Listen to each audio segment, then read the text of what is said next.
gente, olha eu aqui de novo com a parte 2 do vídeo com a doutora Fabiana, que esteve com a gente a semana passada, e aí a gente falou muito e a gente fez uma segunda parte desse vídeo.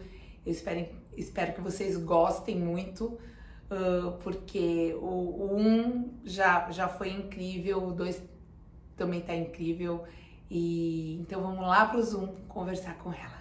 Oi, doutora! Oi, lindona!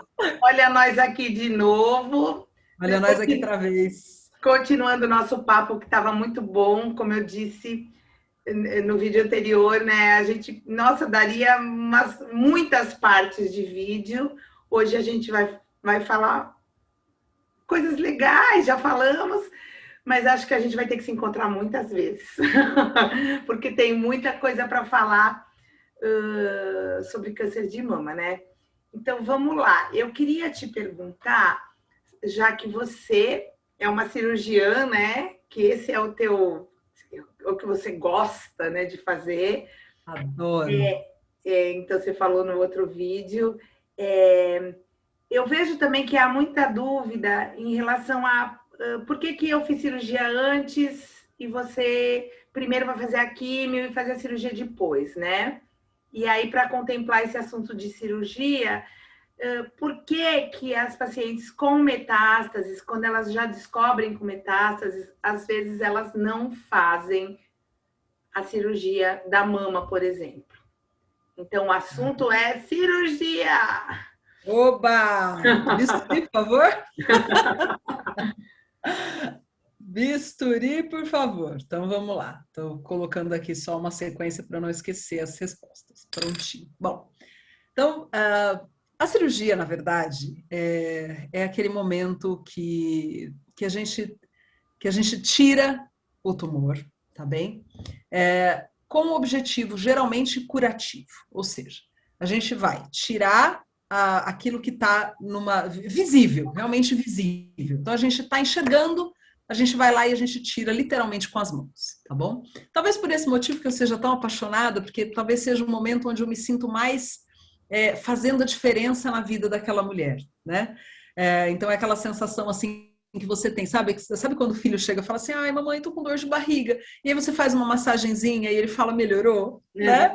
E é aquela sensação gostosa de que você está fazendo alguma coisa de fato, e que você percebe o efeito imediato. Então, isso é a sensação que a gente tem como cirurgiões quando a gente faz a cirurgia. No entanto, acho que como a gente sabe hoje que os cânceres, eles são uma infinidade, né? Assim, o câncer de mama não é uma única doença, são várias doenças.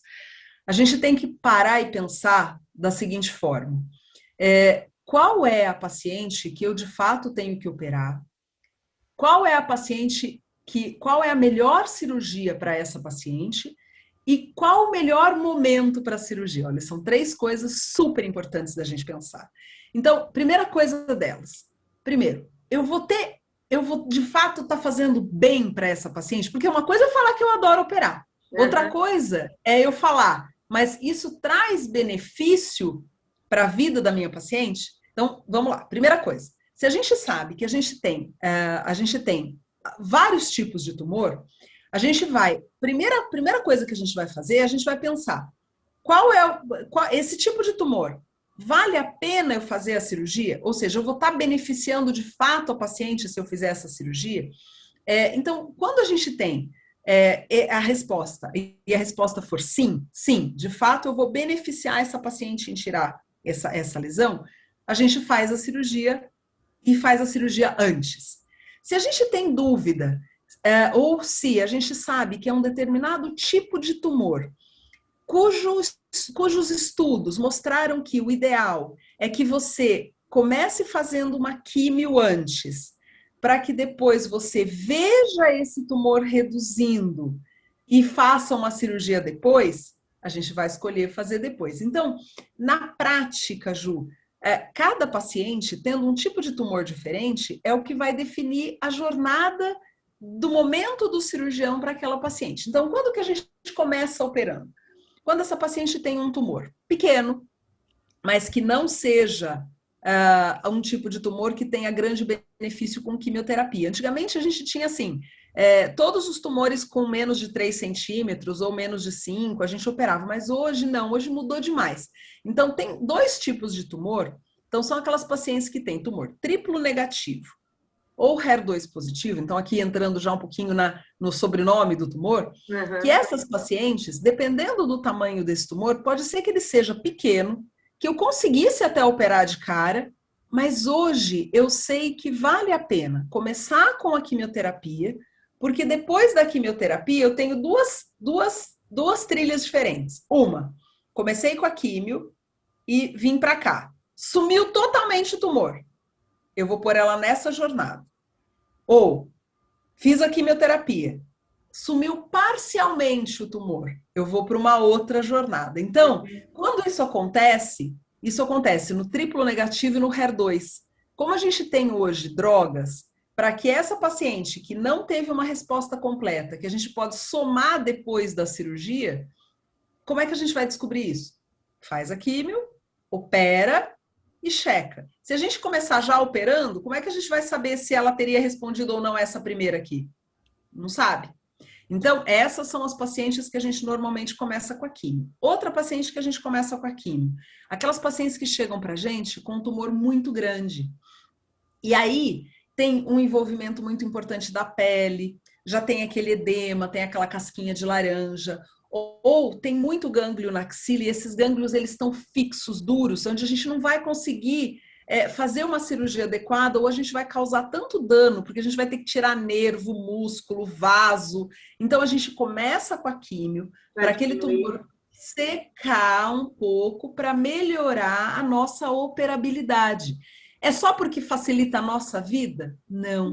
É porque quanto mais a cirurgia é extensa, mais ao acordar a minha paciente vai ter sintoma, vai ter redução de movimento, vai precisar de uma reabilitação maior. Então, se eu sei que fazendo uma quimioterapia antes para uma determinada paciente, eu vou estar melhorando a operabilidade e transformando a minha cirurgia numa cirurgia menor, perfeito, tá bem?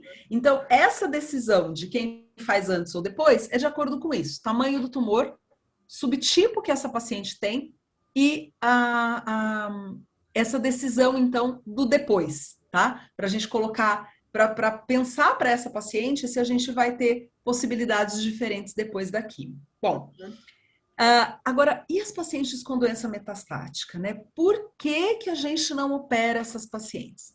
Já teve muito estudo, Ju, a respeito disso. Mas nesse momento, o que eu posso dizer de uma forma mais global, mais geral? Se você tem uma doença num determinado local só, e as outras, e você até pode ter alguma doença, alguma célulazinha passeando pelo corpo, mas você não sabe, você não viu.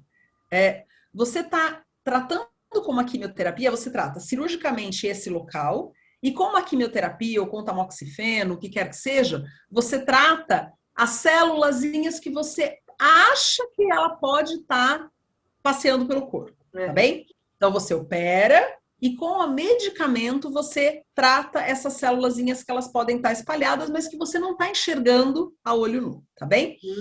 Bom, mas aí você já sabe que tem tumor aqui, que tem um outro que você está vendo aqui, tem um outro que você está vendo aqui e tem um outro que você está vendo aqui. Vai adiantar você operar só esse? Não.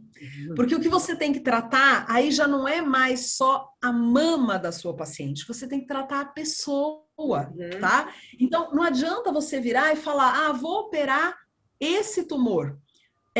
Muitas vezes, Ju, esse tumor, ele acaba sendo a melhor forma, inclusive, de você checar se o tratamento que você está fazendo está adiantando.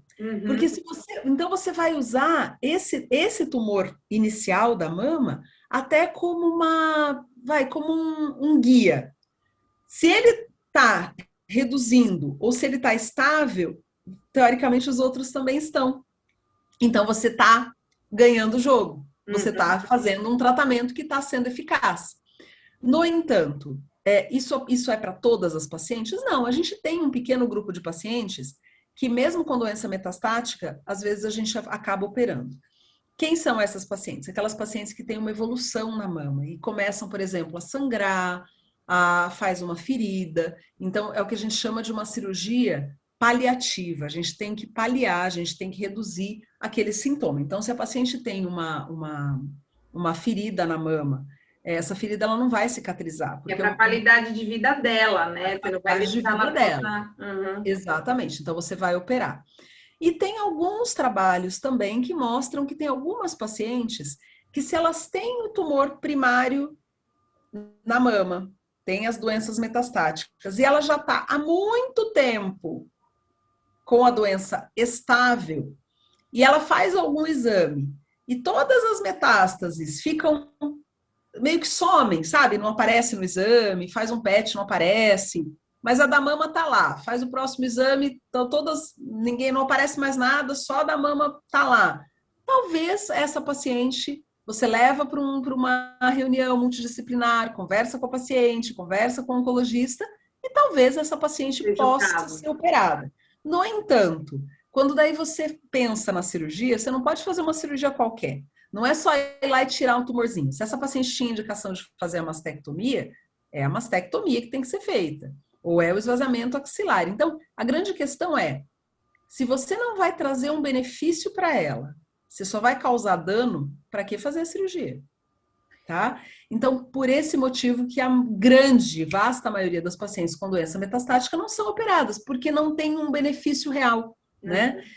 Mas o benefício pode não existir, mas existe o dano causado pela cirurgia. Toda vez, Ju, que a gente passa o bisturi, isso precisa cicatrizar, isso tem um processo de necessidade de cura, e a gente sabe, né, quando a gente faz uma cirurgia, então, eu fiz a cirurgia da mama direita, na época que eu fiz a cirurgia, logo que eu fiz a primeira cirurgia, eu tinha muita microcalcificação na mama, tá bem? Mas microcalcificação que o radiologista falava, olha, não, essas aqui não parece ser nada, tinha uma só no meio da mama, que era muito feia, e que veio câncer.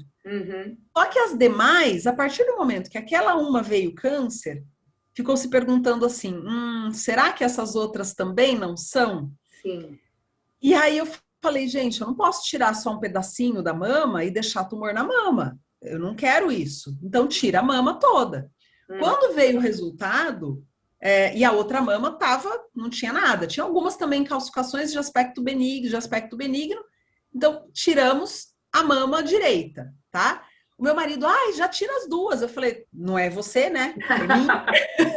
Eu falei, não vou tirar as duas mamas. Eu falei, homens, é mais fácil, assim, tipo, já, vai, né, resolve. Falei, não vai ter benefício em fazer essa cirurgia, porque se for um tumor bem pequenininho, pode até ser que eu nem precise tomar o tamoxifeno, de repente faço só uma radioterapia, sei lá, vamos ver, né? Só que quando tirei a mama, tinha 10 centímetros de câncer. Meu Deus. Tá? Então, tudo aquilo que parecia não ser nada, acabou sendo. Só que o tamanho dessa cirurgia é uma cirurgia que você perder toda a mama, colocar uma prótese atrás da musculatura, ela limita a função, né? Então, eu sou cirurgião. Dos meus maiores medos, Ju, quando eu fui fazer a cirurgia, era se eu, depois da cirurgia feita em mim, se eu conseguiria operar. Era o meu maior receio, porque eu falava, a minha vida é operar as pacientes. Como é que eu vou fazer se eu tiver uma limitação e eu não conseguir mais operá-las? Né? Então, imagine que você fazer uma cirurgia sempre causa uma limitação. Então, você sempre tem que ter uma indicação muito clara de por que você vai fazer essa cirurgia. Porque essa paciente vai ter que conviver para o resto da vida com essa limitação que a cirurgia causa. Eu acho que desde o início, quando você contou no primeiro vídeo do teu caso, né, do câncer de mama in situ e tal, eu acho que você vem falando o tempo todo de uma medicina mais personalizada, né? Olhando o paciente. Óbvio que tem os protocolos de tratamento, mas é muito importante, né? Eu estou pegando isso que você está falando e eu estou pensando, né? Tipo assim, você está sempre falando do tratamento daquela única pessoa, né? Porque apesar de ter um padrão, de ter uma coisa, tem muito essa coisa individual, né? Precisa ter, Ju. É claro que é o que você está falando, né? A gente segue muitos protocolos. Então, esses protocolos são aquelas coisas que a gente sabe por estudos que o que é que tem de fato relevância e que quando a paciente olha para você e fala assim, doutora, o que que é melhor para mim? Você tem que ter essa resposta. E essa resposta, ela não pode ser um achismo, ela tem que ser ciência, ela tem que ser evidência científica, ela tem que ser baseada em muito estudo, em muito conhecimento, porque você vai estar mudando a vida de alguém quando você der essa resposta, né? Então você não pode se basear no medo para tomar qualquer atitude, você tem que se basear nos protocolos que são regidos ou regulamentados pelas melhores práticas para um maior número de pessoas. No entanto, o tratamento de duas pessoas vai ser igual? Não, porque as pessoas são diferentes e talvez algumas pequenas particularidades da vida daquelas pessoas interfiram também sobre a decisão do tratamento. Então, por isso, sim, você tem toda a razão. Os protocolos são padronizados, mas os tratamentos são personalizados. Então, eu acho que a gente não vai conseguir mais falar hoje nesse vídeo. A gente vai ter que fazer um terceiro vídeo para contemplar os outros assuntos. Porque é importante também, eu estava lendo sobre você, vendo seu Instagram, o YouTube e tal, e você fala muito da informação de qualidade, né? E eu acho que é legal que a gente fale aqui também, você como médica, da importância que tem que o paciente também entenda muito o que ele tem, para poder ter esse papo com o médico também, porque eu acho que senão fica uma coisa muito unilateral. E quando a gente tem, por exemplo, esse tipo de vídeo que nós fizemos, né? Eu acho que alerta as pessoas que elas têm que entender o que elas têm, até porque se isso não for, eu acho que se a gente não estiver sendo cuidada desse jeito, a gente tem que mudar de médico, assim, né? Agora eu tô falando um negócio bem de paciente, porque é o que eu sinto, né? Eu sei que muita gente que vai assistir esse vídeo vai falar assim, ah, mas eu tô no SUS, eu vou ter esse olhar? Então, você... Na verdade, esse olhar ele não é por quem paga a conta. Esse é o olhar do médico. E médico tem que gostar de gente, médico tem que entender, e o paciente tem que também ter propriedade sobre, ter autonomia sobre as suas escolhas. Ju, antigamente, né, a gente tinha muito essa coisa de, doutor, eu quero que você faça comigo o que for melhor para mim. Você decide. Não, não pode ser assim. Eu vou decidir uma coisa na sua vida, eu posso te dar todas as opções, e claro, se só tiver uma que seja aquela de melhor prática e que, assim, você pode até não segui-la comigo, mas se você, a questão não é você estar fazer o melhor tratamento com uma pessoa ou com outra pessoa, é o melhor tratamento para você, né? Então, quando você tem múltiplas escolhas, essas múltiplas escolhas precisam da opinião da pessoa e essa pessoa tem que entender o que está acontecendo com ela, porque o processo de adoecimento ou de cura, Ju, ele faz toda a diferença quando você, paciente, entende o seu processo e participa dele. Então, você não pode passar para o médico a responsabilidade do seu tratamento. Ou seja, doutora, você escolhe aí. Trata de mim, doutora, como se eu fosse a sua mãe. Eu vou tratar de você igual, porque com a minha mãe eu também sentaria e explicaria para ela todas as possibilidades e ela ia bater a palavra final. É claro que a gente tem que ajudar as nossas pacientes a entender a doença, porque ela não pode só fazer o tratamento que o médico mandou, ela tem que fazer o melhor tratamento para ela e tem que participar disso. Tem uma frase que está aqui grudada no meu computador e eu vou ler para vocês, tá bom? Que diz o seguinte: saúde não é uma condição em que nós simplesmente escapamos das influências negativas. É um estado altamente positivo, ativo, em que nós mesmos somos responsáveis pelas situações e problemas que enfrentamos e buscamos resolver. Ju, a gente tem que se informar com qualidade, porque a gente tem que conversar com o nosso médico e tomar as melhores decisões de coração aberto e compreendendo o que vai acontecer com a gente. A gente não pode ser anestesiado sem saber o que vai acontecer com a gente, tá? Antigamente as pessoas deitavam na maca e falavam assim, ai, será que eu vou acordar com a mama? Será que eu vou acordar sem a mama? Hoje não existe mais isso. Isso é tudo combinado, isso tudo tá assim, tá muito bem definido, onde é que vai ser a incisão, como é que vai ser. Isso é um respeito ao ser humano. E as mulheres precisam ter essa compreensão de que elas precisam conhecer. Então, aquela coisa assim, né, que as pacientes falam, ai, doutora, eu sei que eu não devia ter ido buscar informação. Eu falo, claro que devia ter ido buscar informação. Só cuida para buscar informação de qualidade. Sim. Não vai buscar informação que vai dar nó na sua cabeça ou que vai falar para você não tratar, tá? Mas informação de qualidade eu quero. Eu sou, inclusive, uma das pessoas que mais gosta de colocar vídeo na internet, de escrever. Siga o meu Instagram, porque eu sempre, assim, no final eu sempre coloco coisas que são informações de qualidade, porque eu tento sair das 4 paredes do consultório, daquelas 4 paredes ou daquela paciente que chegou em mim, e tento passar informação de qualidade para outras pessoas, que elas estejam onde estiverem, tratando com o médico que estiverem, que elas tenham conhecimento para bater um papo com o seu médico e tomar as suas próprias decisões, as suas escolhas. Foi por isso que eu peguei esse gancho, porque eu achei que era o mais importante falar disso do que a gente falar sobre um outro tópico que eu gostaria de falar. Então, eu vou terminar por aqui, mas eu quero muito fazer um outro vídeo com você, vamos ver se vai dar certo, para a gente falar de tipo e subtipo de câncer de mama, para falar de gravidez. Tem muita menina aí que ainda mantém o sonho de ter um filho, tem muitas que têm, mas existem vários riscos também, né? Então, eu não sei a sua opinião sobre isso, a gente nunca conversou sobre isso, e eu acho que vai ser legal a gente fazer um vídeo sobre isso. Te agradeço, amei esses 2 vídeos que a gente fez, eu acho que as pessoas vão gostar muito, vai ser de muita utilidade. Eu te agradeço muito, eu já te amo. Muito obrigada pelo convite, eu adorei e eu espero que seja útil para as pessoas, né? Eu espero que tire dúvidas. E se vocês tiverem mais dúvidas, manda aí para a Ju alguma coisa que vocês queiram saber, que a gente marca outras vezes. Fala tuas redes sociais. Ah, tá. Doutora Fabiana Macchidice, no Instagram, onde eu sou mais ativa. Facebook eu também tenho, que é Fabiana Macchidice. Acho que o Facebook é Fabiana Baroni Macchidice, não lembro agora, mas acho que é Fabiana Baroni Macchidice e o Instagram é DRA Fabiana Macchidice.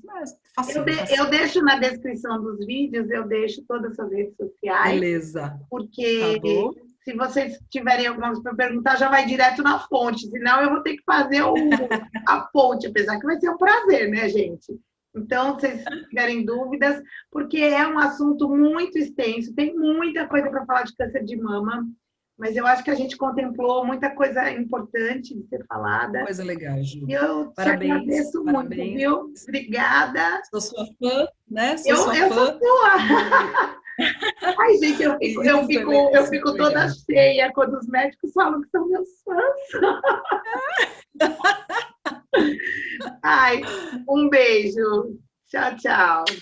Beijo enorme, Ju. Tchau. Gente, compartilhem esse vídeo, se inscrevam nos nossos canais.